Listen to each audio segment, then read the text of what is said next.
Masih bahas tunjangan rumah dinas nih, 50 juta per bulan. Jadi ada salah satu karyawan kita. Saya aja yang tinggalnya di Bintaro, itu macetnya tuh luar biasa. Ini udah setengah jam di perjalanan masih macet. Tadi kan udah diliatin ya. Ingat ya, ditandain Nafa Urba dari Partai Nasional Demokrat. Ini apa yang dia bilang di videonya. Jadi dia bilang kalau misalkan, aduh susah banget nih dari Bintaro ke Senayan itu jauh, macet gek. Dia fungsinya apaan? Duduk di parlemen kalau bukan untuk menyelesaikan masalah-masalah yang dihadapi masyarakat. Macet dia siapa? Ratu yang dia harus diistimewakan dibandingin masyarakat yang lain.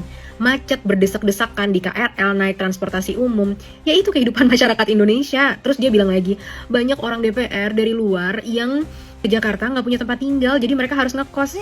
Terus apa yang aneh dari itu semua? Emang dikira karyawan-karyawan saat kita kerja nggak begitu? Aku aja pindah ke negara lain harus bayar sendiri apartemennya gara-gara harus kerja. Tolong ya, anggota DPR nggak usah gila hormat merasa kalian itu harus dispesialkan. Kalian itu karyawan. Hasil kerjanya nggak jelas, gila hormat, minta dispesialkan. Kalian pikir kalian siapa? Punya empati lah. Coba naik transportasi umum kayak masyarakat-masyarakatnya. Hiduplah seperti masyarakat, kan kalian wakil dari masyarakat. Si Nafa Urba ini merasa cantik banget, gengs.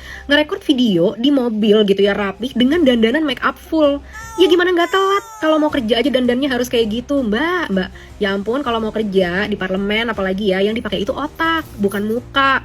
Artis iya, kalau jadi artis harus cantik-cantikan biar makin menarik dan lain sebagainya. Tapi kalau di parlemen yang penting itu ideologi kamu, pemikiran kamu, pengetahuan kamu tentang kemampuan membuat kebijakan, tentang research masalah masyarakat, tentang cara menyelesaikannya, tentang ideologi kamu. Itu yang diminta. Kita mah nggak peduli mau mukanya cantik seperti apa, mau harus dandan seperti apa. Nggak ada yang peduli penampilan kamu kayak apa. Masyarakat tuh masalahnya selesaikan, bukannya malah menambah dan pengen untuk diperlakukan dengan lebih istimewa. Ya nggak masuk akal, gengs.